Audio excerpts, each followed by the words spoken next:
आम आदमी का जीवन देखो, एक बीवी है वो भी टॉर्चर करती रहती है,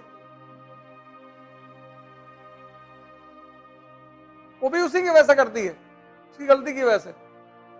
वरना स्त्रियां किसी को टॉर्चर नहीं करती, करती ही नहीं। हमारी भी है,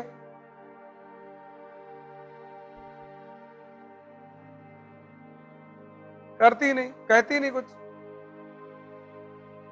कभी कभार कह देती है, ऐसा भी नहीं, ऐसा थोड़ी है। लेकिन आज तक किसी ने कहते हुए देखा नहीं, यही उपलब्धि है।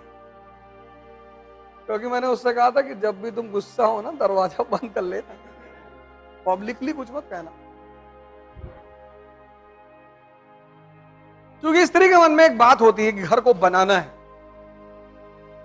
कोरोना में भाई साहब पैसा था ही नहीं मेरे पास, 1.5 करोड़ की EMI दे दी थी, वो तो बचा के रखी थी कि कितना चाहिए। अरे मैंने कहा तुमसे ना हो, बोली बताओ। और सोचो 1 साल पूरा कोरोना पूरा बंद था सब कुछ।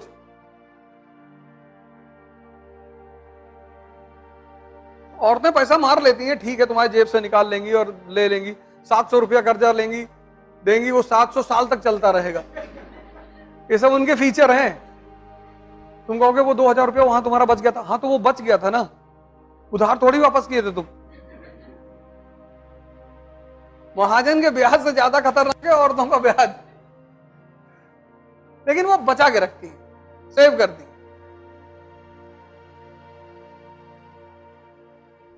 नहीं परेशान करती, औरतें करती ही नहीं। अगर कर रही हैं तो कहीं ना कहीं उस आदमी की भी गलती होगी, और अपवाद सभी जगह है। तो आम आदमी वैसे ही नीचे परेशान रहता है, और ऊपर से औरत पीने नहीं देती। अगर स्त्री नहीं, भगवान ने स्त्री को इसीलिए बनाया अपने रिप्रेजेंटेटिव के रूप में। स्त्रियों का काम है पुरुष को सिविलाइज करना, सुधारना।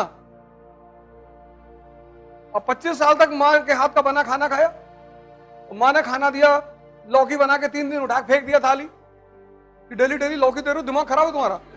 तो बेचारी मां जाए, अच्छा बताओ क्या खाओगे, फिर गई दोबारा बना के लाई, बोली लिए खा लो।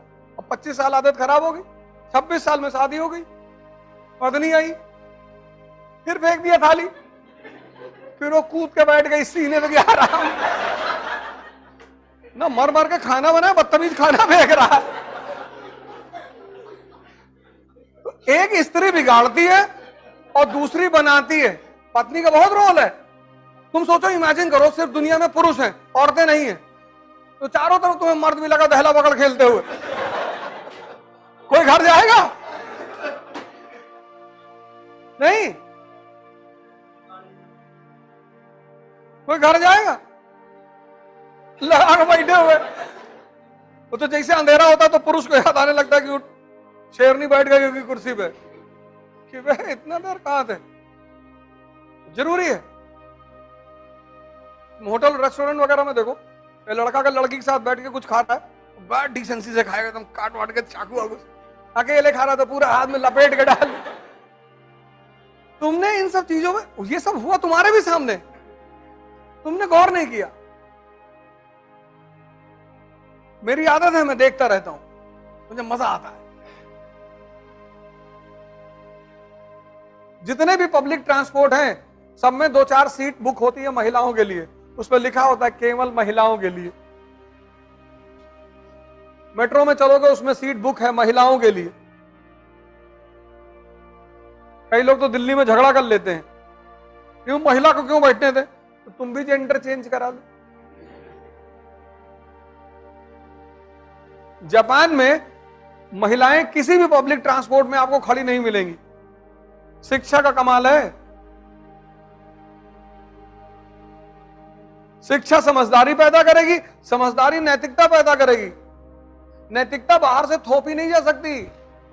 ऐसा क्यों है? क्यों उनके लिए सीट बुक है? क्योंकि महीना मेंस्ट्रुएशन होता है, हर महीने दर्द होता है शरीर में। खासकर वो महिलाएं जो सर्विस करने जा रही, नौकरी करने जा रही हैं, 1.5 घंटे का ट्रैवल है, किससे कहेंगी?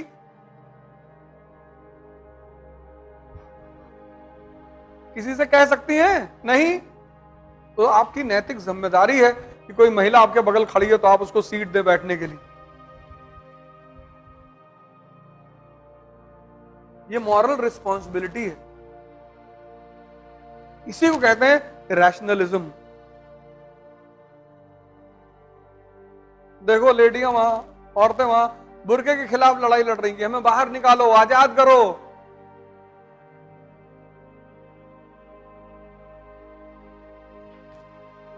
नहीं लड़ रही हैं? लड़ रही हैं।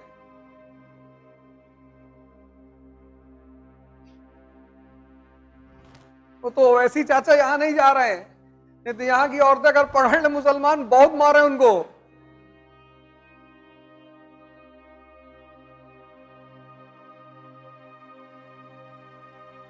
लेकिन एक बात यहां पे मैं और ऐड करूंगा। ओवैसी का जो कहना है वो एक पर्सपेक्टिव से बहुत अच्छा है। Decency of a dress is always a nobility, वो भी कहना बहुत अच्छा है। उनका भी एक पर्सपेक्टिव से कहना बहुत अच्छा है। किसी दिन उस पर भी चर्चा करेंगे, उस मुद्दे पर भी आएंगे। अब जैसे अब ये पूछ रहे हैं गुड्स ऑफ पीपल का मूवमेंट हो रहा है, आइडिया कैसे मूव कर रहा है? आइडिया ऐसा मूव कर रहा है कि बुद्ध ने कहा कि हम अपने संघ में स्त्रियों को नहीं आने देंगे। कहा ना पहले। आनंद ने कहा क्यों? अरे बोले यार हर बात समझाई नहीं जाती और तुम समझ ना पाओगे, नहीं आने देंगे। उनकी मौसी ने कहा कि बेटा ऐसा ना करो, हम लोग को बुला लो संघ में। उस पे उन्होंने औरतों को परमिशन दे दी। अब जब दे दी तो बुद्ध ने कहा कि मेरा धम्म 1000 साल चलता, अब चूंकि स्त्रियां आ गई हैं तो सिर्फ 500 साल चले। इसकी वजह स्त्रियों से नफरत नहीं है, ईर्ष्या नहीं है, इसकी वजह उनकी शक्ति है।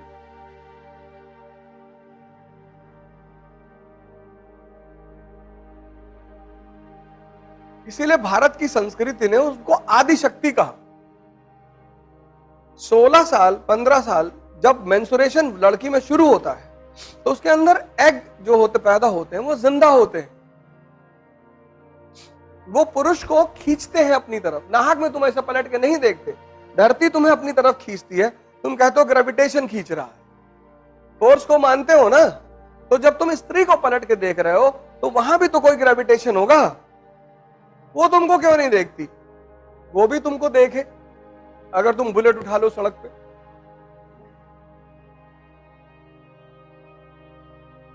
वो भी तुमको देखेगी। ऐसा नहीं देखेगी, देखेगी वो। लेकिन अगर तुम हिल रहे हो, गुटखा खाए हो, हिल रहे हो, तो बुद्ध ने यह बात कही नहीं। जब इस्लाम आया तब उसने कहा कि औरतें मस्जिद में नहीं आएंगी, मतलब जहां मेल नमाज पढ़ेंगे औरतें अलग जगह पढ़ेंगी। अब देखो आइडिया ट्रैवल किया कि नहीं ट्रैवल किया? जो काम बुद्ध ने नहीं कर पाए किसी भी दबाव में, वो काम इस्लाम ने किया। अब नया नया जो आदमी ध्यान करने जा रहा है,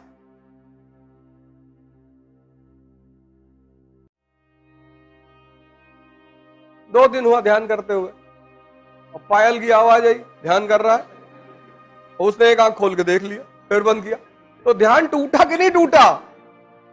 टूटा ना।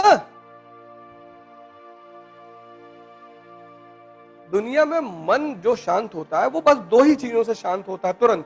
तीसरे चीज से जब शांत होता है तो परमानेंट हो जाता है, वो है मौत।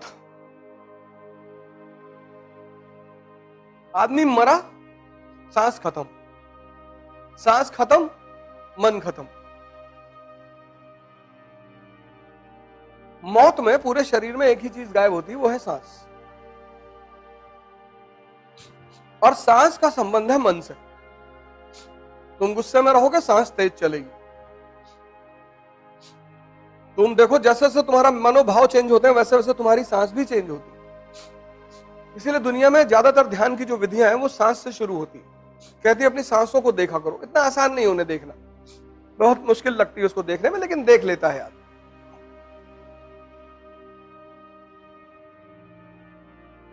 तो मन जो कंट्रोल होता है, ये वो एक तो कोमा है, वो साइंस का मैटर है। आदमी जिंदा रहता है, सांस चलती है पर मन नहीं होता। एक मौत है, ना सांस चलती है ना मन होता है। जो डेड बॉडी है उस पर जाके तुम अगर उसके कान में कह दो कि तुम्हारी बीवी भाग गई, पड़ा हुआ है, क्या फर्क पड़ता है? ये दो तो है जो मन को शांत करते हैं। तीसरा है नशा। मुसलमान कहता है, कुरान कहती शराब मत पियो, तो सिगरेट पीता है। कुरान कहां कहती है सिगरेट पियो? तो जितने लोग सिगरेट पीते हैं मैं उनको मुसलमान नहीं मानता, फ्रॉड है ये, बेईमान। अब दारू नहीं पियोगे तो गांजा पी लोगे, तब पर भी तो मन ही शांत कर रहे हो ना।